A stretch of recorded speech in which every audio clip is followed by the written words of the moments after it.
ओम शांति।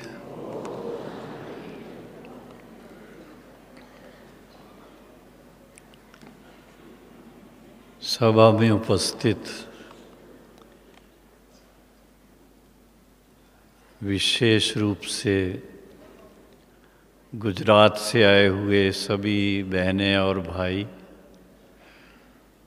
और उनके साथ साथ अन्य स्थानों से आए हुए भारत के कोने कोने से, यूं तो इस समय विदेश के भी भाई बहनें मधुबन अवश्य होते हैं, पर इस समय उनका क्लास अधिकतर ज्ञान सरोवर में होता है। कुछ एक यहाँ होंगे। तो आप सभी को आज के दिन की विशेष बाप दादा से अव्यक्त मिलन की मुबारक हो, मुबारक हो, मुबारक हो।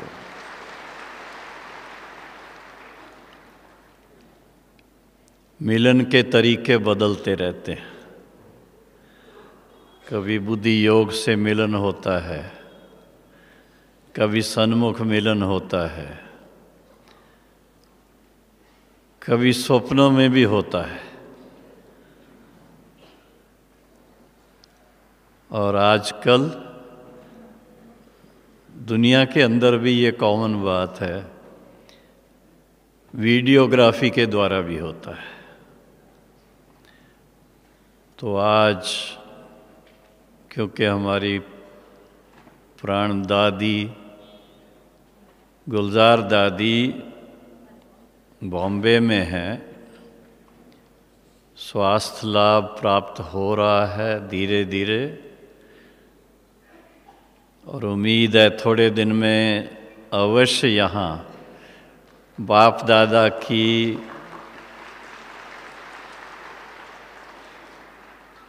अव्यक्त बाप दादा के पदरामणि की गोल्डन जुबली बनाने के लिए हमारे बीच पहुँच जाएंगी।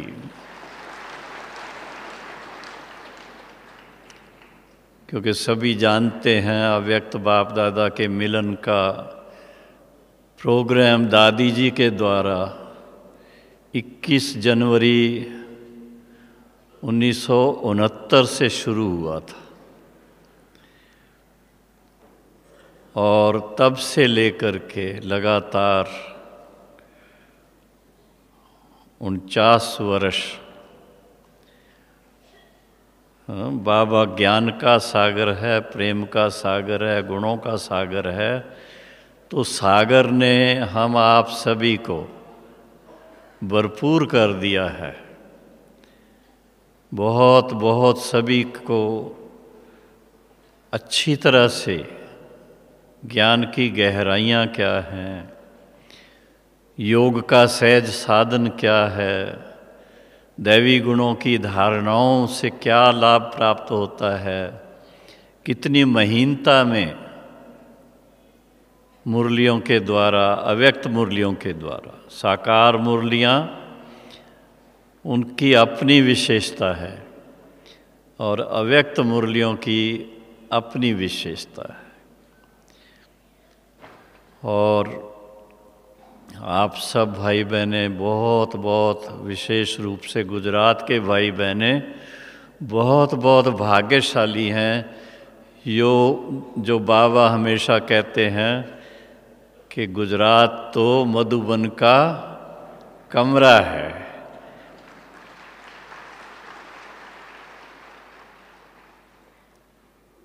हमारी सरला दीदी और उनके साथ में अन्य बड़ी बहनें भाई सभी जो भी निमित्त बने, अभी तक देखा गया कि सचमुच जैसे बाप दादा के महावाक्य हैं, सभी ने मधुबन को अपना मान करके, अपना जान करके हर पल हर कदम पर पूरा ध्यान रखा है। गुजरात के भाई बहनों ने, ये बहुत बड़ी बात है।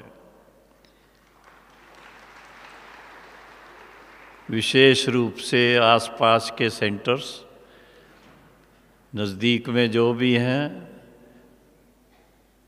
पालनपुर है, मैसाना है, इधर उसके साथ में दूसरे सेंटर्स हैं, और फिर अहमदाबाद और उसके साथ गांधीनगर। वैसे तो गुजरात के सातों सब जोन जो हैं, सभी एक दो से बढ़ कर के यज्ञ स्नेही हैं, सहयोगी हैं, और हर पल सेवा के लिए तैयार रहते हैं। तो इसके लिए एवर रेडी रहने वालों को अब बहुत बहुत मुबारक है, क्योंकि समय ऐसा है।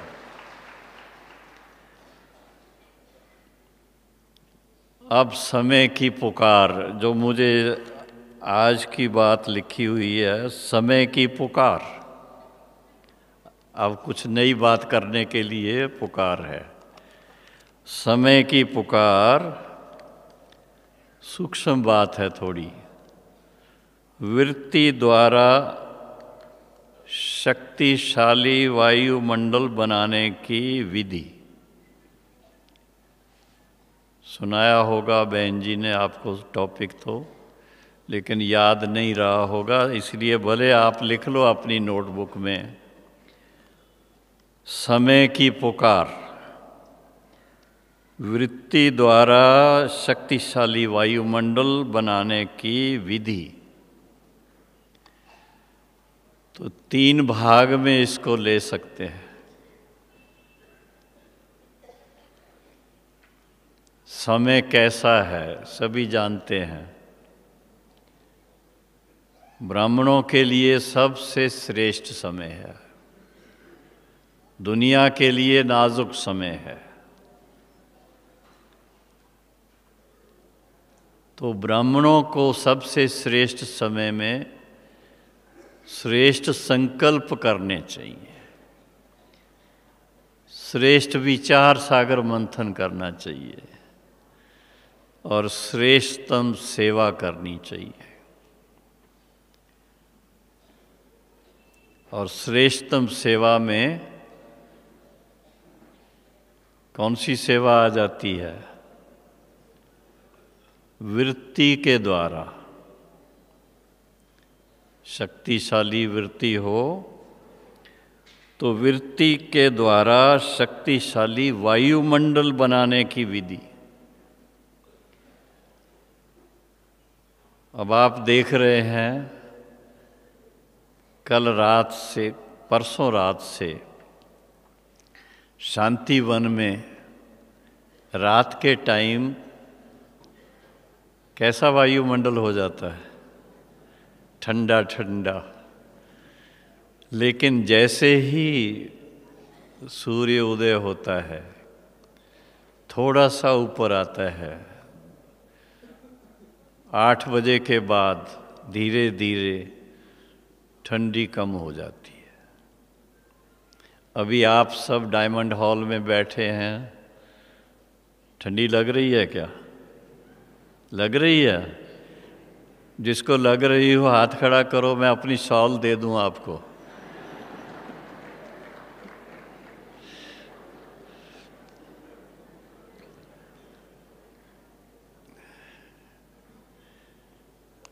तो ये एक विशेष सोचने की बात है कि बाबा ने हम बच्चों का कितना ध्यान रखा है। माउंट पे इतना बड़ा कार्यक्रम नहीं हो सकता, और माउंट आबू में कल रात का जो टेम्परेचर था, कितना था पता है आपको? 1 डिग्री, और यहाँ पर था 10 डिग्री। तो इतना फर्क है।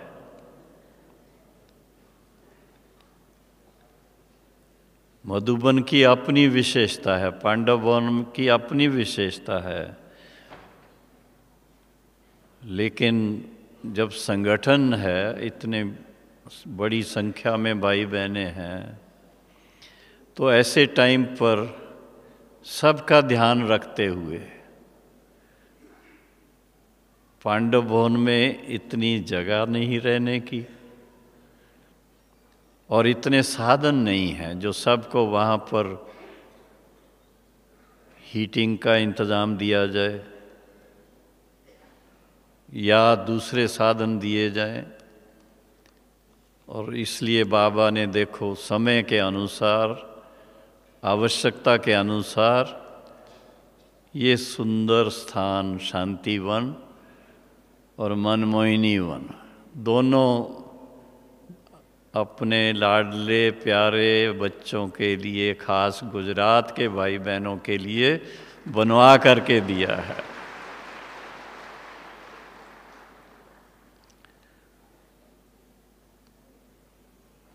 तो इस समय बाबा की जो समय प्रति समय हम बच्चों को प्रेरणा मिलती है या डायरेक्शन मिलती है या यूं कहें कि आवश्यकता है,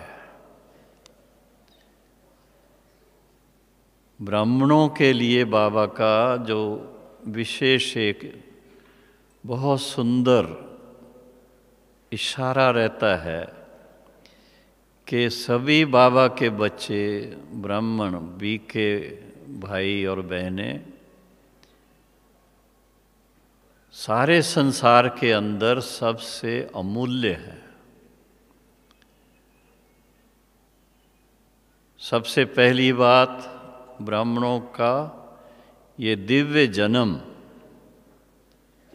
हीरे तुल्य है। और पिछले 1-2 दिन की मुरलियाँ आपने सुनी हैं जिसमें बाबा ने इशारा दिया कि सतयुग में किसके तुल्य होंगे? सुनहरी दुनिया होगी, ऐसे ही कहते हैं ना, गोल्डन एज। उससे भी ऊंचाई में इस समय, क्योंकि सतयुग में शिव बाबा हमारे साथ नहीं होंगे।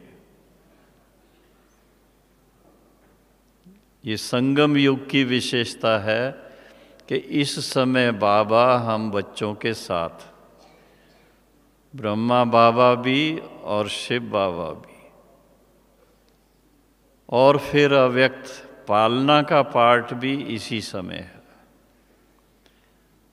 धीरे धीरे धीरे धीरे जब सभी बाबा के बच्चे जो कल्प पहले वाले हैं वो जागृत हो जाएंगे, ज्ञानमय जीवन बन जाएगा, दिव्य गुणों की धारणा हो जाएगी, तो फिर क्या हो जाएगा? वृत्ति में परिवर्तन आ जाएगा। आज संसार के अंदर वृत्ति में जो जिस तरह की मानसिकता आप देखते हैं,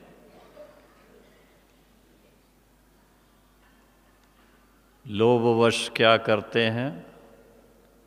मैं तो कल की एक छोटी सी बात सुनाता हूँ। अहमदाबाद से हम आए, किसी ने कहा अभी इस समय जो है ना रॉक साल्ट, ये बहुत अच्छा है तबीयत के लिए। तो हमने सोचा ठीक है, मंगाया, और कल शाम को 1 गिलास पानी के अंदर वो रॉक साल्ट घोल करके, नमक पानी जैसे होता है गरारे करने के लिए घोला, तो वो तो कुछ और ही निकला। वो नमक नहीं था, कोई और ही चीज़ थी, और उसमें क्या कहें, उसके अंदर ऐसा कुछ मिक्स हो रखा था। तो मैंने कहा ये देखो, हम सोचते हैं रॉक साल्ट जो है ये हमारे लिए बहुत अच्छा होगा, लेकिन असलियत कुछ और है।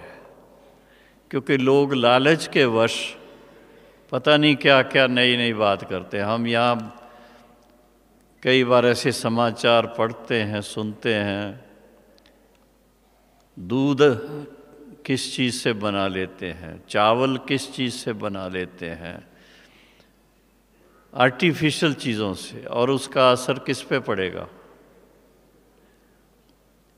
हर एक की तबीयत के ऊपर पड़ेगा।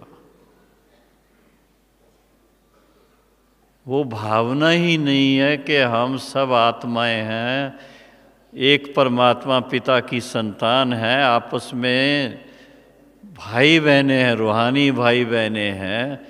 तो भाई बहने एक दो के लिए अच्छा सोचें या बुरा सोचें।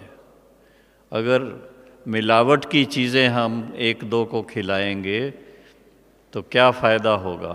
नुकसान ही होगा। तो जैसे ये चीज़ एक देखी मैंने एक हफ्ते के अंदर, ये मैंने कहा इससे तो अच्छा है जो हम नॉर्मल पाउडर वाला जो सॉल्ट लेते हैं, जिसमें के आवश्यक जो भी ज़रूरियात हैं उस केमिकल्स की वो हैं उसमें, वही अच्छा है। इसी तरह से अब ज्ञान मार्ग में एक और भी बात आपको सुनाऊं कि ज्ञान मार्ग में भी चलते चलते कई भाई बहनें पता नहीं उनको इतना बुद्धि उनकी चलती है, विचार सागर मंथन इतना चलता है, साकार मुरली एक तरफ, अव्यक्त मुरली दूसरी तरफ, वो अपनी मुरली नई एक शुरू कर देते हैं। करुणा भाई कल सुना रहे थे कि जब यहाँ अव्यक्त बाबा की वाणी चलती है, उसी टाइम पर उन स्थानों पर, कोई 2-3 स्थान हैं, वहाँ पर कोई भाई या कोई बहन वो खास अव्यक्त प्रोग्राम के लिए बैठ जाते हैं। और मैं तो कहूँगा खामखा दूसरों को मिसगाइड कर रहे हैं कि हमारे द्वारा अव्यक्त बाबा का पाठ अब यहाँ चलता है, मधुबन में नहीं, छोटी जगह किसी जगह में। उससे क्या होगा? फायदा नहीं होगा, नुकसान हो जाएगा। हम बाबा के ब्राह्मण बच्चों का एक सेकंड जो है, बाबा कहता अगर इसको आपने सदुपयोग किया, सफल किया, तो आपने जैसे 1 साल की कमाई 1 सेकंड में जमा कर ली। और वही अगर आपने 1 सेकंड वेस्ट कर दिया तो 1 साल की कमाई आपकी चली गई। सोचिए थोड़ा, भगवान के कैलकुलेशन अपनी है, आपके कंप्यूटर की कैलकुलेशन अपनी है। तो बाबा के महावाक्यों अनुसार हम लोगों को समय को भी पहचानना है। समय की पुकार शब्द आया है, पर समय बेचारा कहाँ से पुकारेगा? समय की पहचान, इस समय, ये जो समय है खास हम बाबा के बच्चों के लिए सबसे श्रेष्ठ पल हैं इस सारे कल्प के अंदर। और इन श्रेष्ठ पलों को हम बर्बाद नहीं करें, वेस्ट नहीं करें। क्या करें ऐसे टाइम पर? तो उसके लिए आज का जो विशेष विषय दिया है कि वृत्ति द्वारा शक्तिशाली वायुमंडल बनाने की विधि, अपनी वृत्ति ही पहले ऐसी श्रेष्ठ होनी चाहिए। कहते भी हैं जैसी वृत्ति वैसी सृष्टि। वैसे तो दृष्टि से कनेक्ट करते हैं, पर दृष्टि में भी पहले वृत्ति आती है। जिस तरह की वृत्ति होगी उस अनुसार दृष्टि होगी, और फिर जैसी दृष्टि होगी उसको सृष्टि भी वैसी नजर आएगी। तो वृत्ति श्रेष्ठ कैसे बने, शुद्ध कैसे बने, दिव्य कैसे बने, उसका एक ही उत्तर है, सर्वशक्तिवान शिव बाबा के साथ अगर मन लग सकता है। हाँ, जिनका लगता है जरा हाथ खड़ा करें। अच्छा, जिनका नहीं लगता है वो हाथ खड़ा करें। थोड़ा थोड़ा कोई ऐसे कर रहे हैं।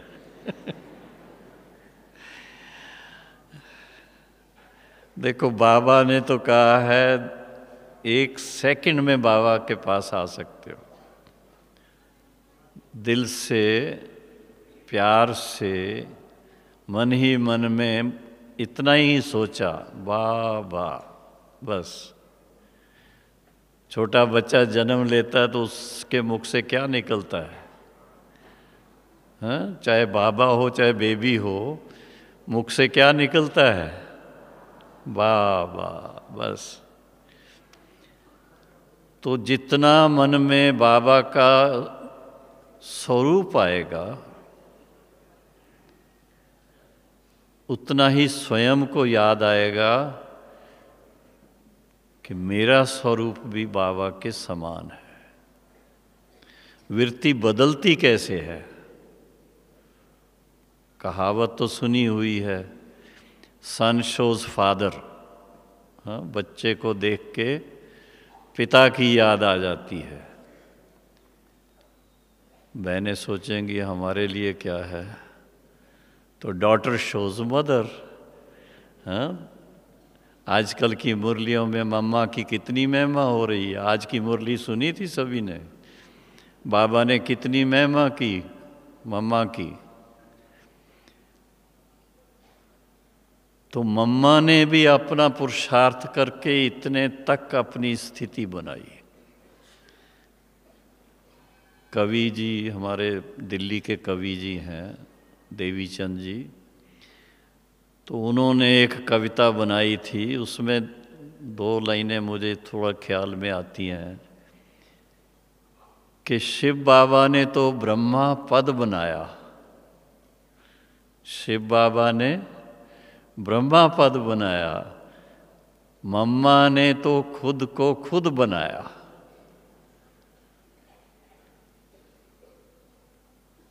और सबसे पहले किसका नाम आ जाता है जब भविष्य का सोचते हैं? वैसे भी दुनिया में भी आज भी कहते हैं मम्मा बाबा, पहले मम्मा फिर बाबा।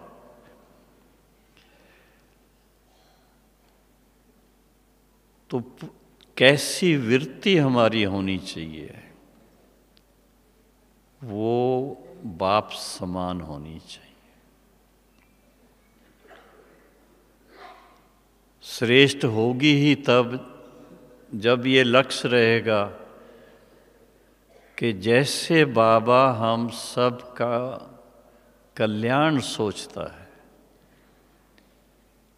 हमारा भाग्य बनाता है, हमें सबसे श्रेष्ठ ज्ञान देता है, इतनी सुंदर धारणाएं कराता है, और उसके फलस्वरूप हमारी जीवन दिव्य बनती है, देवताओं जैसी बन जाती है। और देवताएं हैं ही संसार में वो जो दूसरों का भला सोचते हैं। देवता जो देने वाला है, देता है। क्या देता है? सुख देता है, शांति देता है। जो जिस चीज़ की कमी है दुनिया के अंदर, वो सच्चा रूहानी प्यार देता है, ईश्वरी गुणों का दान देता है। ये सारी ऐसी बातें जब अपनी वृत्ति के अंदर आती हैं तो वृत्ति बहुत निर्मल बन जाती है, श्रेष्ठ बन जाती है, ऊंच बन जाती है और शक्तिशाली बन जाती है। शक्तिशाली वृत्ति वाला हमेशा श्रेष्ठ कर्म का बीज बोएगा। कोई ऐसी बात नहीं होगी उससे जो उसको खुद को अच्छी ना लगे और दूसरों को भी अच्छी ना लगे। ऐसा कार्य वो नहीं करेगा। तो शुद्ध वृत्ति बहुत आवश्यक है हम सब ब्राह्मणों के लिए। अगर वृत्ति में कुछ परिवर्तन आ जाता है, आप देखेंगे अपने संबंधों के अंदर भी जब वृत्ति एक दो के प्रति अच्छी रहती, श्रेष्ठ रहती, तो मेल मिलाप बहुत अच्छा होता है, एक दो के साथ व्यवहार बहुत अच्छा होता है और एक दो का ध्यान रखा जाता है। थोड़ा सा भी किसी को कोई सुनने में आता भाई इनकी तबीयत ऐसे हुई है तो फट से संकल्प। और ब्राह्मणों को तो देखो विशेष बाबा ने एक युक्ति कहो कि जब कभी सुनते हैं किसकी तबीयत ठीक नहीं है तो बाबा के साथ मन लगा के अपने याद की शक्ति के प्रकंपन उस आत्मा के स्वास्थ्य को सुधारने के लिए भेजते हैं। और भेजते हैं तो ज़रूर पहुंचते हैं। ये भी देखा गया है कि जब कभी किसी की तबीयत ऊपर नीचे हुई और उनके प्रति किसी ने योग युक्त होकर के बाबा की याद में शुभ भावना से अपनी वृत्ति से वो प्रकंपन भेजे तो वो पहुंचेंगे उनको। तो ये बातें जब हम आपस में बात करते हैं, रूह रूहान करते हैं, तो मन बड़ा शांत होता, मन बहुत खुश होता, एक दो के लिए बड़ी उच्च भावनाएं हो जाती हैं। और आज समय की पुकार जो लिखा है ही ये। दुनिया के अंदर इस तरह की भावनाएं रखने वाले बहुत कम हैं, बहुत ही कम है। कोई एक आधा भी अच्छा ऐसे कोई निकल आता है तो लोग उसको अपना गुरु बना के उनकी पूजा करनी शुरू कर देते हैं। अब आप सोचिए, आप सब सारे संसार के लिए क्या हैं? मार्गदर्शक हैं। मैं गुरु शब्द नहीं दूंगा क्योंकि बाबा ने, साकार बाबा ने ही अपने आप को गुरु नहीं माना। तो फॉलो फादर, हम भी तो बाबा के नक्शे कदम पे चलेंगे। तो बाबा ने हम बच्चों को विश्व सेवाधारी बनाया। कौन सी वृत्ति रखेंगे? हाँ, कौन सी वृत्ति रखेंगे? भले आप एक छोटे स्थान पर हैं, गांव में हैं, एक गीता पाठशाला में है, लेकिन बाबा कहता है नहीं, आप विश्व सेवाधारी हैं। ऐसी वृत्ति रखनी है क्योंकि आप जब बाबा की याद में बैठते हैं और उस याद के प्रकंपन सारे ब्रह्मांड में भेजते हैं तो सारे ब्रह्मांड में पहुंचते हैं, सारे विश्व में पहुंचते हैं और आप विश्व सेवाधारी प्रैक्टिकल में बन जाते हैं। ये बड़ी सूक्ष्म बातें हैं। कई बार आप सुनेंगे, जो आपके समीप आत्माएं कहीं ना कहीं होंगे, बोलेंगे ऐसा लगता है आपने हमें याद किया। आप सोचेंगे हमने याद ऐसे तो नहीं किया, लेकिन बाबा की याद के समय ये ज़रूर होता है कि सभी को बाबा की याद का ये प्रसाद मिलता रहे। बस भारत में प्रसाद की बहुत महिमा है। एक एक को बैठ के प्रसाद खिलाना तो मुश्किल है, तो इसलिए अव्यक्त मुरलियों में आप कभी कभी बाबा की ऐसी बातें सुनते हैं, पढ़ते हैं। कौन सी मिठाई खिलाएं? हाँ, याद है? मीठे बोल की मिठाई, ऐसे बाबा ने कहा है। लेकिन शुभ भावना से मीठे बोल, ऊपर ऊपर से नहीं, दिल से।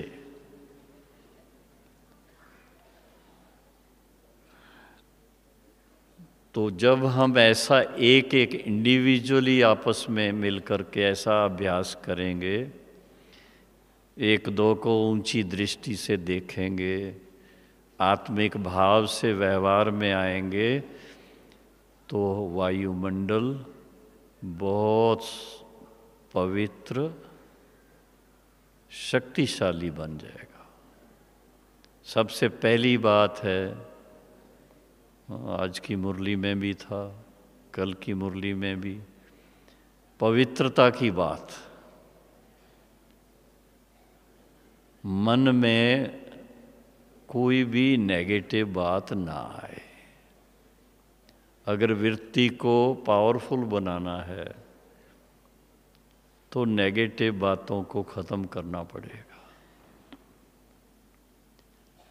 जितने पॉजिटिव थॉट्स रहेंगे, हाँ, जितना शुभ सोचेंगे तो शुभ सोचने से शक्ति बढ़ती है, और जितना पर चिंतन करेंगे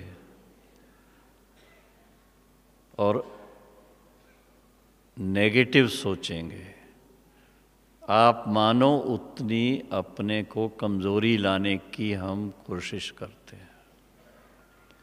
उससे वीकनेस बढ़ती है। वर्तमान समय की आवश्यकता क्या है? हाँ, चारों तरफ का वायुमंडल जब बहुत कमज़ोरी का वातावरण है, ऐसे टाइम पर हम सबको ज्ञान और योग की शक्ति के लाइट हाउस बनने की ज़रूरत है। ज्ञान की गहराई में जाना, योग के द्वारा आत्मा को इतना शक्तिशाली बनाना, और फिर वो सिर्फ अपने लिए नहीं, उसके अंदर वो वृत्ति हो कि ये मेरे प्रकंपन अनेक आत्माओं के कल्याण के लिए है।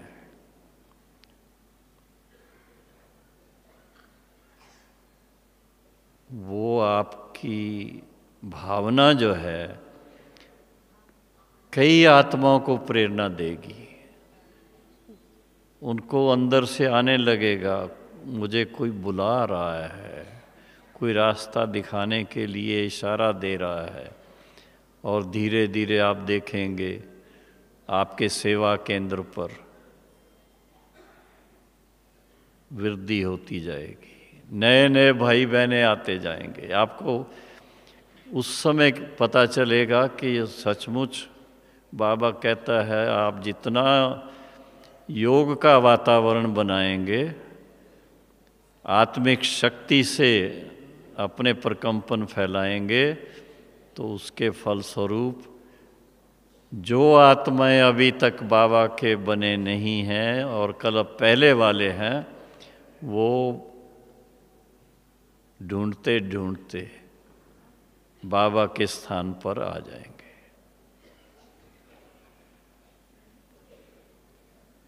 अभी सबकी नज़र किसके ऊपर जाती है? हाँ, जिन्होंने खासकर बहनों को देख के तो यही होता है, सफ़ेद कपड़ा पहने हुए हैं,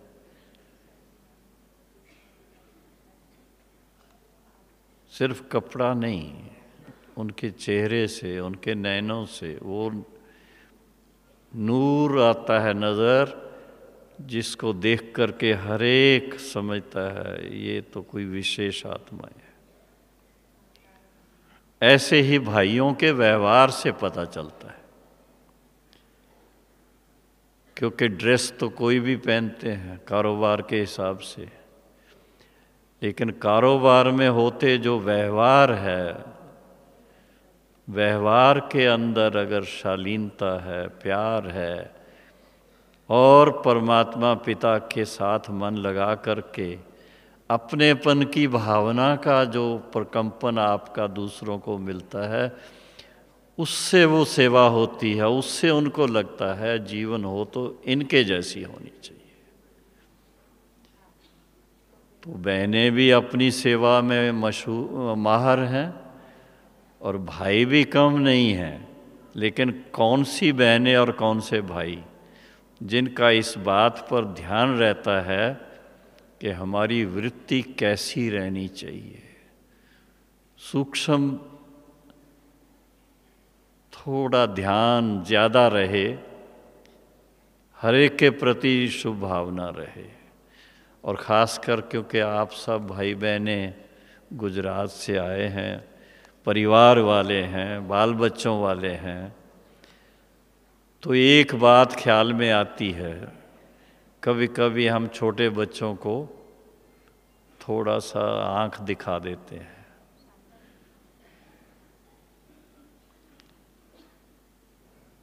वो कभी कभी ऐसे चित्र देख लेते ना, श्री कृष्ण को भी उखली के साथ बांधा हुआ था, तो समझते हैं बच्चों को थोड़ा तो डांटना चाहिए, थोड़ा तो आंख दिखानी चाहिए। सच्चाई ये है कि आप अगर डांटने की बजाय थोड़ा साइलेंस में उनको दृष्टि देंगे, मुस्कुरा करके, और प्यार से उनको बुलाएंगे, तो आपकी बात को सुनेंगे, समझेंगे और उस पर चलेंगे। बहुत बच्चों को ऐसे देखा है। कभी कभी माताएं कारोबार में बिजी होती हैं, बच्चे कुछ मांगते हैं, उस समय वो फट से नहीं दे पाती, तो बच्चों को डांट देती हैं। तो कभी कभी हम देखते, जब आप मिलने आती हैं, परिवार मिलने आते हैं, तो बच्चों से भी मिलते हैं, छोटे बच्चे सामने आते हैं, पहले तो वो मिलना चाहते हैं, तो बात बात में ऐसे ही पूछ लेता हूँ मैं कि आपको मम्मी डांटती तो नहीं है? तो बच्चे इतने भोले होते, वो ये नहीं सोचते कि पता नहीं मम्मी को क्या ख्याल होगा, साफ बोल देते हैं, कभी कभी डांट देती है।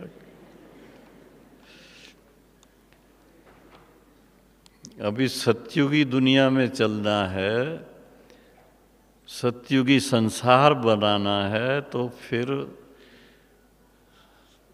क्या करना चाहिए? अपने व्यवहार के अंदर बहुत परिवर्तन चाहिए। चाहे बच्चे हों छोटे, चाहे बड़े हों, सबके साथ बड़ा। मम्मा की बात मुझे याद आती है। मम्मा कहती थी कि आम तौर पे ये सब कहते हैं बड़ों को रिगार्ड दो, छोटे जो हैं उनको प्यार दो, पर जो समान है उसके लिए क्या करें? तो मम्मा ने प्रैक्टिकल हम बच्चों को करके दिखाया, बड़ों को भी सम्मान देना, समान को भी सम्मान देना और बच्चों को भी सम्मान देना। उसमें विशेषता जो देखी थी हमने मम्मा के पास, हर एक का नाम लेके जी ज़रूर साथ लगाएंगी। हम कहेंगे मम्मा सिर्फ निर्वैर बोलो, फिर भी जब बुलाएंगी निर्वैर जी कहेंगी। वो सिखाने के लिए हमको कि जब मम्मा किसी को इतना प्यार से और इतना ऊंची नज़र से देखती है और फिर व्यवहार में इस तरह से आती हैं, तो फॉलो मदर एंड फादर जो कहते हैं, साकार बाबा ने भी हम बच्चों को कभी डांटा नहीं, मैं ये भी बता दूं आपको। जन्मते जाम तो कोई बनता नहीं है, आने से ही ज्ञान मार्ग में कोई एकदम से ऐसा स्वरूप तो बनता नहीं है। कोई ना कोई ऊंचाई नीचाई जीवन में आती रहती। तो जब चार्ट लिख के बाबा को भेजते थे तो बाबा चार्ट को देख करके इशारा देते थे, बच्चे इस तरह का ध्यान रखो, बच्चे अमृत वेले का ध्यान रखो, अमृत वेले ज़रूर उठना है, 4 बजे ज़रूर उठना है, बाबा की याद में ज़रूर बैठना है। कभी कभी सुस्ती आ जाती ना, अभी भी देखो मैं क्लास करा रहा हूँ, मेरे सामने सो रहे हैं, ताली बजाओ तो उठ जाएंगे सब नींद से।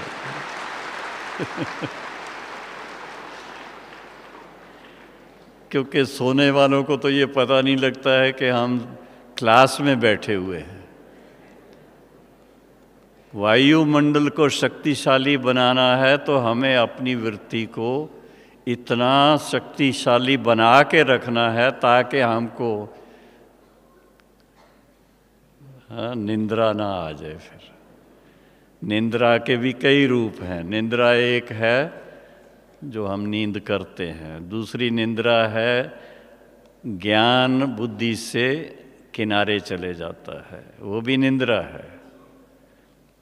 और फिर अगर नेगेटिव बातें मन में आने लगती हैं तो वो एक प्रकार से जैसे कोई नींद कर रहा हो और रात को स्वप्न डराने वाले आते हों, वो बातें आ जाती हैं। तो याद की शक्ति से आत्मा इतनी निर्मल बन जाए, संस्कार इतने श्रेष्ठ हो बन जाएं, अंदर की वृत्ति इतनी दिव्य बन जाए, इतनी श्रेष्ठ बन जाए कि हमारी जागृत अवस्था में भी बोलचाल में बहुत शालीनता हो, बहुत पावनता हो, बहुत श्रेष्ठता हो। और फिर इसके साथ में नींद भी करें तो स्वप्न भी अगर आए तो जैसे आप सूक्ष्म वतन की सैर कर रहे हो, सतयुगी संसार में चले गए हों, ऐसी बातें मन में आए।